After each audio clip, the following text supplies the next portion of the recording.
दोस्तों, आप सभी को मेरा नमस्कार। साथ ही साथ आप सभी को नव वर्ष की हार्दिक शुभकामनाएं। आज हम बात करेंगे एक ऐसे टॉपिक पर जिस पर लोग अक्सर नज़रअंदाज कर देते हैं, इस पर बातें नहीं करते हैं। जी हाँ दोस्तों, आज मैं बात करूंगा कि किसी व्यक्ति को जो हिचकी की समस्या होती है, जो बार बार हिचकी आना, आखिर हिचकी आता है तो क्यों आता है, और हिचकी आने का कौन कौन से रीजन है, और हिचकी आने पर होम रेमेडीज क्या है, घरेलू उपचार क्या है, जिससे कि हिचकी की जो समस्या है वह दूर हो सके, और उसका प्रॉपर इलाज क्या है। आइए हम जानते हैं इस चैनल के माध्यम से।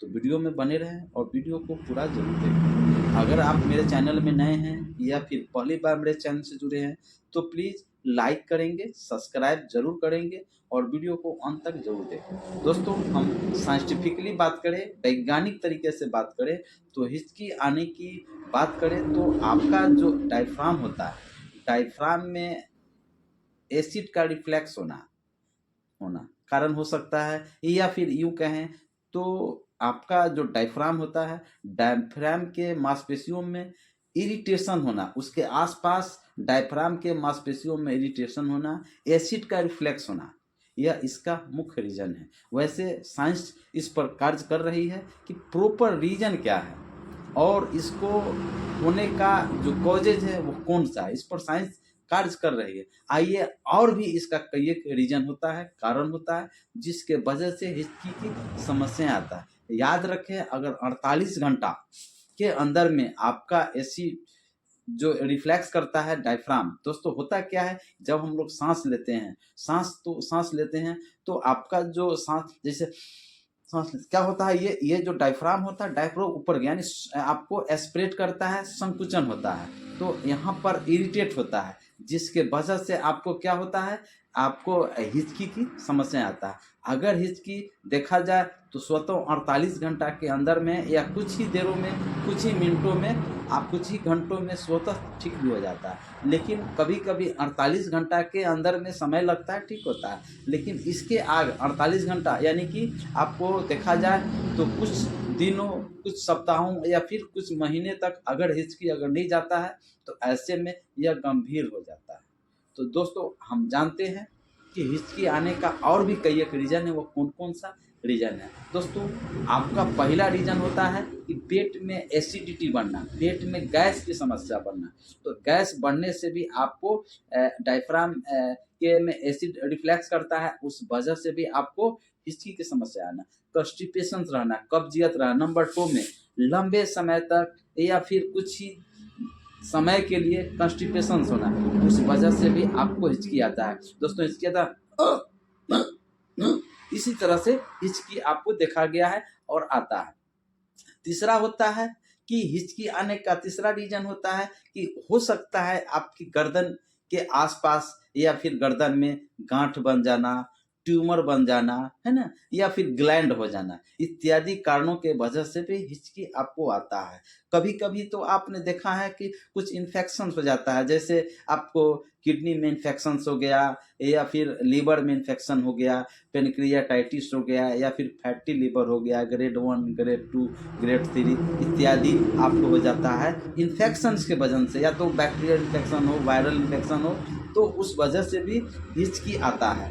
किसी किसी में आपने देखा है कि आपको डायबिटीज में क्या होता है, नर्व्स कमजोर हो जाते हैं, इसीलिए कहा जाता है डायबिटीज को साइलेंट किलर।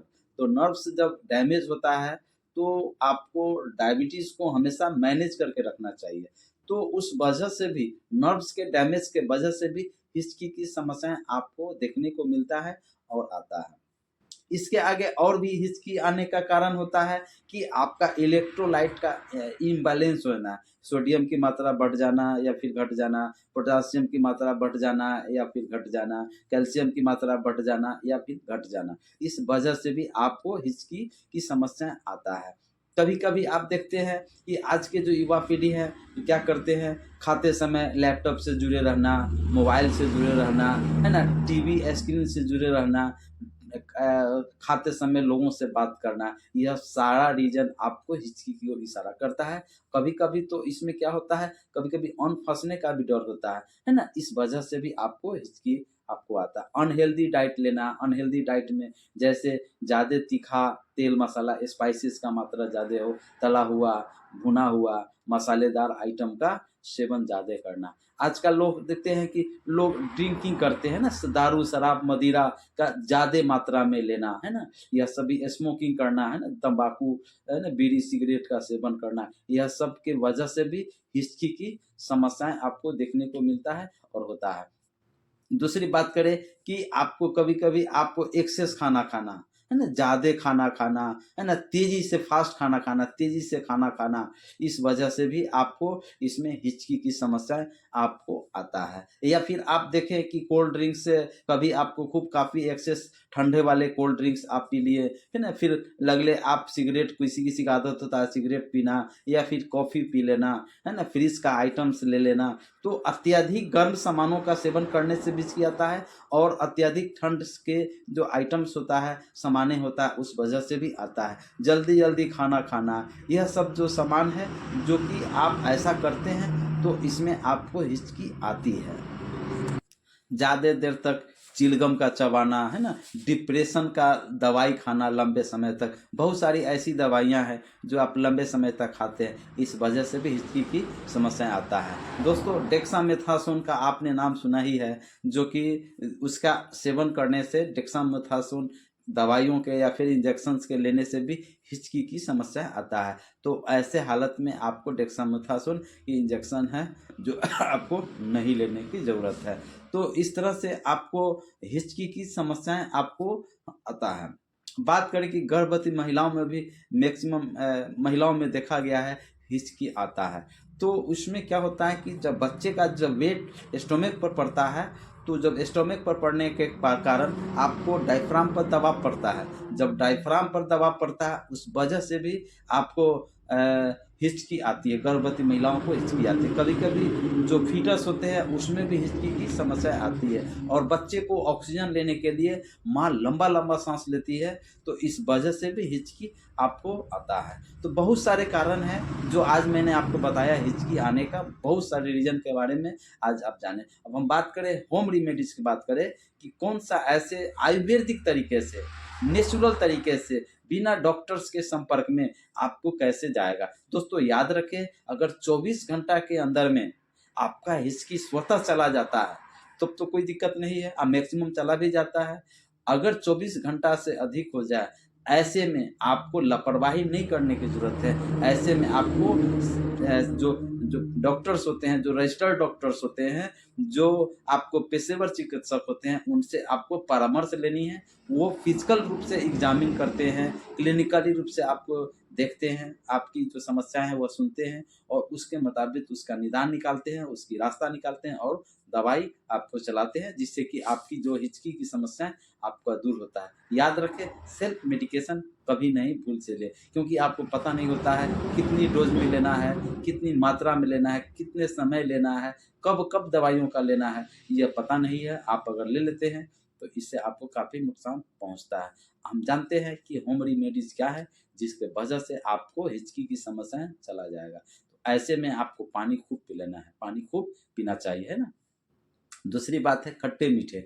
आप नींबू को आप काट कर के उसके टुकड़े को आप चूसते हैं, तो उस वजह से भी आपका हिचकी है वह ठीक होता है और उसका शरबत भी, नींबू का शरबत भी बना लेते हैं, अगर पीते हैं तो उससे भी आपको आराम होता है। मीठे की बात करें तो आप 1 चुटकी जो है जैसे कि आप चीनी को भी आप मुँह में रख कर के उसको चूसते हैं, तो उससे भी आपको आराम मिलता है। इस तरह से दोस्तों शहद, पानी में भी आप शहद मिला कर के आप अगर उसको लेते हैं तो आपका हिचकी चला जाता है। दोस्तों कुछ ऐसी एलोपैथ दवाइयाँ हैं जिसके बारे में मैं आपको थोड़ा हिंट्स आपको बता देते हैं। तो आपको याद रखें, सेल्फ मेडिकेशन नहीं लेना चाहिए, लेकिन आपको अगर हिचकी की समस्याएँ आता है, अगर होम रेमेडीज़ से, घरेलू उपचार से अगर आपको ठीक नहीं होता है, तो उसमें आपको एसिड बना हुआ है, पेट में अत्यधिक गैस बना हुआ है, तो गैस के लिए बहुत सारा एंटासिड आता है, जाइम आता है, या फिर कंस्टिपेशंस है तो कंस्टिपेशंस को दूर करने के लिए बहुत सारा टैबलेट है, जैसे डोफालैक टैबलेट है ना। पाउडर की बात करें तो आपको पेट सफा है। सिरप की बात करें, लैक्जिलेटिव दवाइयों की बात करें तो उसमें आपका डोफालैक सिरप आता है, मिल्क ऑफ मैग्नीशिया आता है, पैराफिन आता है ना। इस तरह से आप दवाइयाँ आता है जिसको आप लेते हैं तो आपकी समस्या आपको दूर होता है। गैस का दवाइयाँ है, जैसे पेंटोप्राजोल आता है, रिवेबराजोल आता है, इसमेप्राजोल आता है, और भी बहुत सारे मार्केट में रेनिटिडिन है, ऐसी लोग है तो आप लेते हैं तो आपको निश्चित ही गैस की जो समस्या है वो दूर होगा। तो आपका जो हिचकी है, हिचकी में बहुत सारे लोग पेन इंजेक्शन का इस्तेमाल करते हैं, कोई लोग ओंडेम देते हैं, ऐसी लोग का इंजेक्शन देते हैं, फिर पैंटॉप आईवी देते हैं, उससे भी आपको तुरंत राहत मिलता है और आप ठीक होते हैं। कभी कभी डाइजिन टैबलेट के भी चूसने से आपको हिचकी की जो समस्या है, गैस की समस्या है, वो आपको दूर होता है। तो दोस्तों वीडियो कैसा लगा आप निश्चित कमेंट्स बॉक्स में लिखें। अगर मेरा वीडियो पसंद आया है तो प्लीज़ लाइक करें, सब्सक्राइब करें और वीडियो को अधिक से अधिक शेयर करें। तो आप सभी को अपना कीमती वक्त इस वीडियो में बने रहने के लिए बहुत बहुत धन्यवाद। आशा करता हूँ कि इस वीडियो के माध्यम से आपको नई चीज़ों की जानकारी मिली होगी, कुछ न कुछ आपको सीखने का मौका मिला है। तो आप सभी से फिर नए नए सेशन में, अगले वीडियो में मैं आपको बतलाऊँगा कि जॉन्डिस के विषय में आपको बातें करेंगे कि जॉन्डिस क्यों होता है और जॉन्डिस के बीमारियों से हम कैसे बचें, जॉन्डिस का टेस्ट क्या है, उसका प्रिवेंशन क्या है और उसका प्रॉपर इलाज क्या है। तो आप सभी से विदा चाहता हूँ। जय हिंद, जय भारत।